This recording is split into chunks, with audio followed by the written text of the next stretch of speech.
Keberagaman budaya Indonesia memang sangat luar biasa. Maka dari itu, kita harus menjaganya. Salah satunya yakni dengan mempererat tali persatuan dan kesatuan. Coba sekarang kita lihat bacaan yang berjudul Pawai Budaya. Mari kita baca bersama-sama. Pawai budaya sangat menarik bagi warga Kampung Babakan. Pawai ini selalu menampilkan keberagaman budaya Indonesia. Udin dan teman-teman tidak pernah bosan menanti rombongan pawai lewat. Tahun ini mereka datang ke alun-alun untuk melihat pawai tersebut. Kakek Udin pun terlihat sabar menanti. Terdengar suara gendang yang menandakan rombongan pawai semakin dekat. Kira-kira apa sih yang dibicarakan pada paragraf tersebut? Paragraf tersebut membicarakan tentang kegiatan pawai budaya yang sangat menarik bagi warga Kampung Babakan. Perlu kalian tahu bahwa setiap bacaan terdiri atas beberapa paragraf, dan setiap paragraf memiliki gagasan pokok yang didukung oleh gagasan pendukung. Yang dimaksud dengan gagasan pokok adalah inti pembahasan dalam suatu paragraf. Gagasan pokok ini merupakan dasar pengembangan sebuah paragraf. Lalu, bagaimana cara menemukan gagasan pokok? Caranya mudah. Kalian harus membaca teks paragraf itu secara seksama, lalu temukan kalimat utamanya. Kalimat utama biasanya terdapat di awal atau di akhir paragraf. Paragraf yang kalimat utamanya ada di awal itu disebut paragraf deduktif. Sedangkan paragraf yang kalimat utamanya ada di akhir itu disebut paragraf induktif. Setelah kalian menemukan kalimat utama, selanjutnya kalian temukan unsur inti dari kalimat utama tersebut, yang mana terdiri dari subjek dan predikat. Nah, inti kalimat itulah yang menjadi gagasan pokok. Pada teks paragraf pawai budaya, dapat kita tentukan bahwa kalimat utamanya terdapat pada awal paragraf, yakni pawai budaya sangat menarik bagi warga Kampung Babakan. Dari kalimat tersebut, lalu kita uraikan menurut struktur kalimatnya. Pawai budaya sebagai subjek, sangat menarik sebagai predikat, dan warga Kampung Babakan sebagai objek. Seperti tadi dijelaskan, bahwa unsur inti kalimat utama terdiri dari subjek dan predikat. Maka, unsur intinya adalah pawai budaya sangat menarik.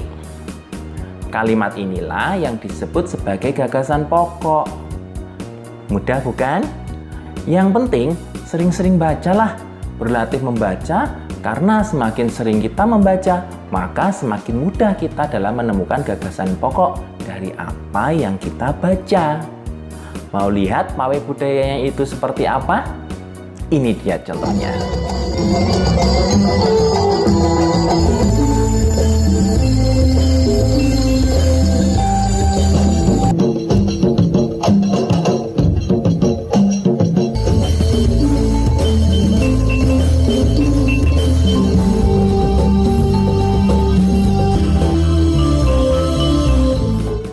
Saat kita melihat sebuah pawai, pasti kita mendengar berbagai suara iringan musik, baik yang dimainkan secara langsung atau yang berupa suara audio system.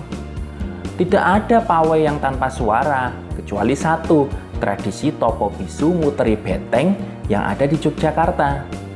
Saat kita menunggu rombongan pawai, pasti yang kita perhatikan adalah suara iringan musiknya. Karena kalau kita sudah mendengar suara itu, maka itu tandanya rombongan pawai sudah dekat. Semakin dekat rombongan pawai, maka suara semakin keras.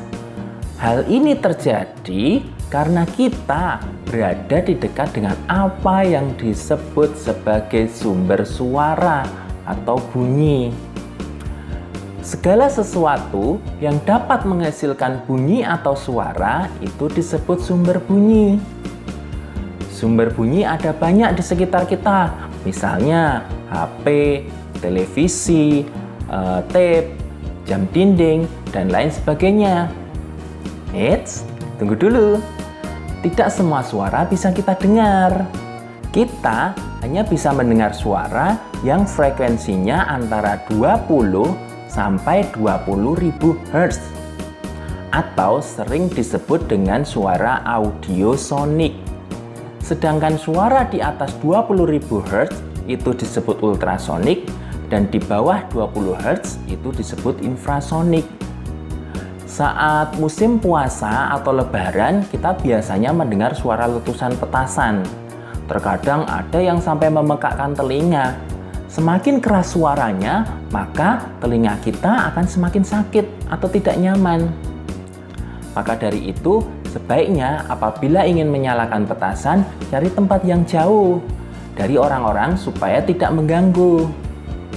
Apalagi jika orang lain sedang beribadah, pasti akan terganggu sekali. Dan itu merupakan salah satu contoh sikap yang tidak menghargai orang lain. Ya kalau orang lainnya mau terima, kalau orang lainnya tidak mau terima, pasti akan terjadi konflik, mulai dari adu mulut sampai adu fisik. Dan itu akan menimbulkan perpecahan. Jadi akan jauh lebih baik lagi apabila kita tidak usah menyalakan petasan atau apapun yang dapat mengganggu orang lain. Dan itu adalah salah satu sikap kita dalam menghargai orang lain. Terlebih apabila orang lain itu berbeda agama, berbeda suku, maupun berbeda budaya. Itulah yang disebut sebagai menghargai keberagaman. Contoh sikap menghargai keberagaman yang lainnya antara lain: berteman dengan siapa saja, tidak usah pilih-pilih, menghormati orang lain yang berbeda keyakinan, berbeda agama, bertutur kata yang sopan, dan berperilaku yang santun, memberi apresiasi terhadap keberagaman, dan mencintai keberagaman itu. Intinya, kita harus menjadi orang yang baik. Oke? Sekian dulu untuk video kali ini.